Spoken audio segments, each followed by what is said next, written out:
Yeah, guys, it's getting serious in the middle of the week. We got a whole fleet over there, a massive fleet over there. It's the embargo. It's the battle fleet ready, man. We just got over to the Middle East. We got a aircraft carrier over there. Got a whole fleet over there. Counts with the aircraft carrier. It's time, man. Iran is not backing up. Iran is still making statements like, "Hey, you move too close to it, you strike. We gonna strike back." Basically, they're saying. I don't know how serious this is, but let's find out what they're talking about right now. This current news as we speaking about. Let's react to this. What's going on? Their USS Abraham Lincoln and a guided missile strike group are now in the Middle East. President Trump ordered the show of force as tensions keep rising with Iran. And we now know just how brutal and deadly that radical Islamic government acted toward protests by its own citizens. Here's the president on Air deadly that radical protest by its own citizens. Here's the president on Air Force One from last Thursday. We have a lot of ships going that direction just in case. We have a big flotilla going in that direction. And we'll see what happens. We have a big force going toward Iran. I'd rather not see anything happen, but we're watching them very closely. Chief Foreign Correspondent Trey Yingst is in Tel Aviv. Trey. Harris, good morning. Tension remains high across the Middle East as the United States and Iran continue to exchange words about the possibility of war. The U.S. Air Force announced new drills this week in the Middle East as the region waits to see what comes next. More military assets continue to flow to regional countries like Jordan and Qatar. A U.S. official tells Fox News the USS Abraham Lincoln aircraft carrier strike group has now entered CENTCOM waters, but is not yet considered on station. With the buildup ongoing, Iran's foreign ministry spokesperson said this about his country's capabilities should war erupt. We possess extraordinary defense capabilities. We are far more prepared than before. It is our duty and responsibility to defend Iran's pride, sovereignty, and territorial integrity. Hey, they serious. They're basically saying, guys, the tensions is high there. They say the president of that country of Iran is in Tehran. Iran is in hiding right now. He has his son. I think it's his third son is basically personal communications. They say he got a back door to Russia. Russia might support him. Russia's very quiet right now because they're very in support of Iran previously. So we don't know what's going on. It's like you gotta watch out for the mosquito and the elephant. You know what I mean? You know that concept of mosquito and elephant. Yeah, this mosquito might be real tiny, but it could bring down an elephant, and we don't want this to happen with the United States. We don't know what they're doing, but it's not like Venezuela. You know, they're not approaching like Venezuela. They're not going off. It's not like previous years when his father was in. He's still supposed to be in power, but he's speaking. They didn't win dark 100, 100 hours. So this is very interesting. America's not afraid. We're not afraid, but we're not foolish neither. So let's find out what's going on. This is crazy. This is getting interesting. The tensions are high. Defense capabilities, and they're saying they're still ready. They're prepared. So they would like to make a deal, but hey, they're prepared. They're saying they're prepared for war if it has to go that direction. They're not backing down. So let's continue to see what's going on with this. This is amazing. I'm a little leery of them now. Iran. Iranian civilians are also reacting to the possibility of another direct conflict with the United States and Israel. Last summer, people in the Iranian capital saw 12 straight days of war.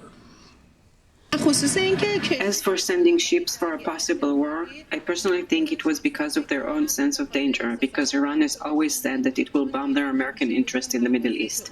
And I myself, as a citizen, do not say that I agree or disagree with anything, but I believe it is with our right to defend ourselves. As the drums of war beat, we are learning new information on the protests earlier this month that sparked the current situation. Time magazine reports the death toll from the demonstrations could be as high as 30,000 people. Iranian officials rejected that number once it came out. Still, we know for a fact that tens of thousands were injured. Early hours of Friday, January 9th, a large number of patients came to the hospital, all because of them suffering from eye rupture. Some of them have been injured in both eyes. There are a lot of eye injuries. Until Saturday, over 70 patients came to the hospital, plus 196 patients that we've sent to the eye hospitals across the city with no prior coordination. In total, around 1,000 patients presented to the hospital. A lot of uncertainty in the days ahead, but we do expect to slowly get more information about the demonstrations earlier this month. The internet blackout across Iran remains. Harris? Trey Yinks, thank you very much. Hey, everyone. This is getting crazy, guys. I don't know what's going on with, but the combination of the tensions and getting more equipment over there, more military personnel is going over to the Middle East as well. We got a major thing going on in the Middle East. So we got to see what's going on. So yes, there's a major problem with the Middle East.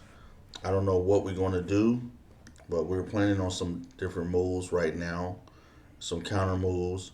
What do you guys think? Leave a comment down below. Let me know what you think. We'd like to hear what's going on from any other Americans. I'd like to hear what you think about this movement. Is it going to be... It seems like the guy's not backing up. The Iran is actually, they're digging their heels in. President talking about striking, all kind of stuff going on. So we don't know what's really the outcome. But we're getting prepared. It's kind of like Venezuela was getting prepared. And they're getting prepared like they can see the moves that we're making similar to Venezuela. So they might be like, well, okay, it is what it is. We got to face the coming effects with what this president is planning. So they might be preparing. The president of Iran is in hiding. We know that from yesterday. He went into hiding. So we don't know what's really going on. What is your opinion? What do you think? Do you think the president there is in hiding? And do you think it's going to change the effects of what's going on? Because this President Trump it's over now. All the thing he can go in old dark hunting and go call it move forward. Missiles move forward, and then once that happens, there's no backing. Right now, we got a battle fleet over there in their territory, and they're directly to oppose their situation. What do you think we supposed to do? What do you think Iran's going to do? You know, what do you think they're going to sit there and just wait? I don't think so. I really don't think so. So we gotta be mindful that the Iranians they're not bluffing. It's like they're prepared to counter our setup over there in the Middle East. So I can't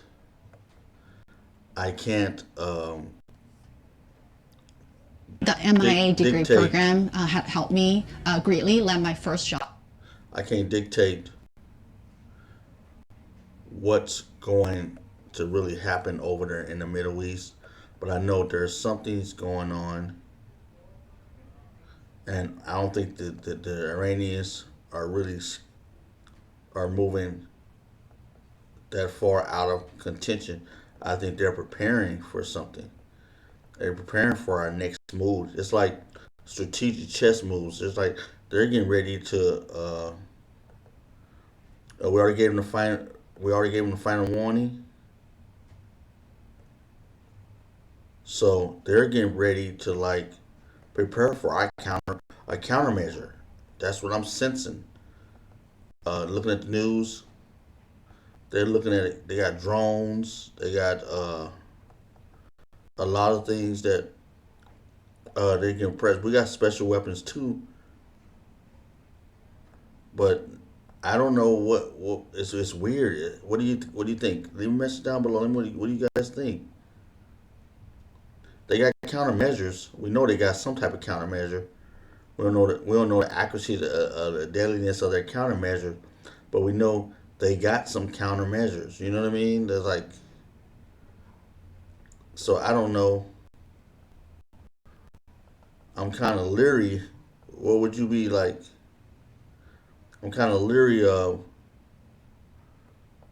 the process. What's going on? I was like, wait a minute, this dude is sincere. He ain't. They ain't backing up. They're not taking our force, our measurable force, as serious as we thought they would.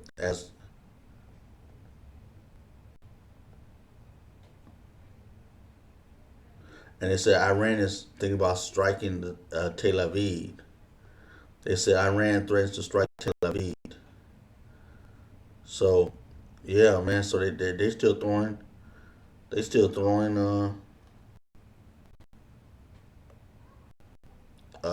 strong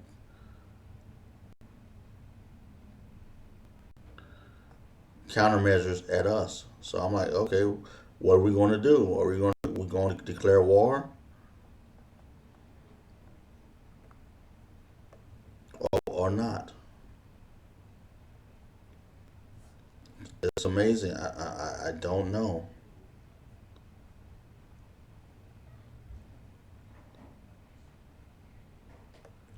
Thanks to your generous donation. Threatens to strike Tel Aviv if the United States.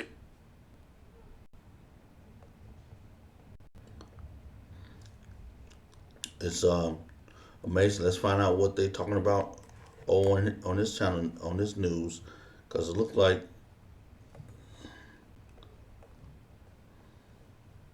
they're sincere about this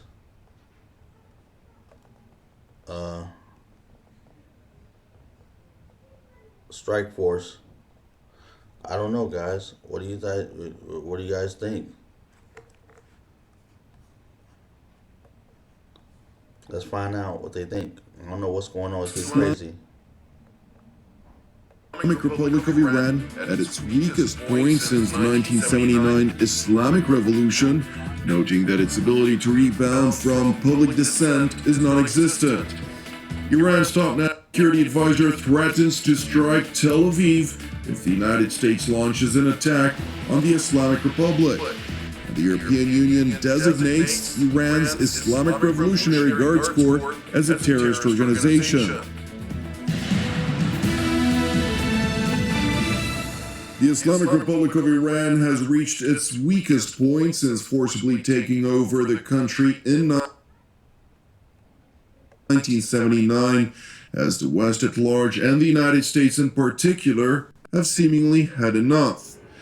Addressing a Senate Foreign Relations Committee hearing related to U.S. policy vis-a-vis Venezuela, U.S. Secretary of State and National Security Advisor Marco Rubio responded to questions by senators who were keen on hearing about the Trump administration's evaluation of the mass murder by the Ayatollah regime of Iranian civilians and whether the Islam triggered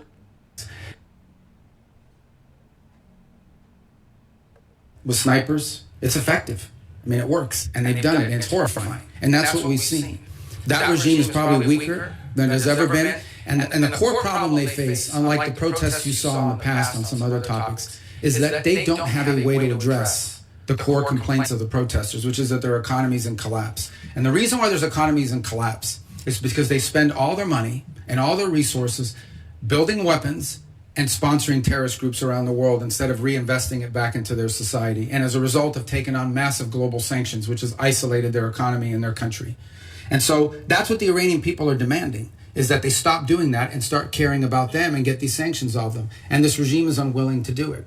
So the core challenge is the protests may have ebbed, but they will spark up again in the future, because this regime, unless they are willing to change and or leave, have no way of addressing the legitimate and consistent complaints of the people of Iran who deserve better. Washington's top diplomat further stressed that the current military posture in the Middle East, which continues to grow by the day with additional strategic assets, aims to grant President Donald Trump to confront thousands of ballistic missiles, which the Islamic Revolutionary Guards Corps have amassed over the years. But that's, I think, what you're seeing now, is the ability to posture assets in the region to defend against what could be an Iranian threat against our personnel. They certainly have the capability to do it, because they've amassed thousands and thousands of ballistic missiles that they've built. Despite the fact that their economy is collapsing, they keep spending money on that. With additional strategic assets, primarily advanced aircraft, flooding the region, the Ayatollah regime is desperately trying to deter the United States from acting by means of voicing threatening rhetoric toward Washington's regional allies. The latest was sounded by Supreme Leader Ayatollah Ali Khamenei's top security advisor, Ali Shamkhani, who stated that any military action by the United States from any origin and at any level will be considered the start of war, and its response will be immediate, unprecedented, targeting the heart of Tel Aviv and all those supporting the aggressor, as he put it. In response to this threat leveled at Israel, Prime Minister Benjamin Netanyahu, during the funeral of Rani Gvili, the last Israeli hostage who was retrieved from the Gaza Strip earlier this week, voiced Israel's determined resolve to confront those who seek to annihilate the state of Israel.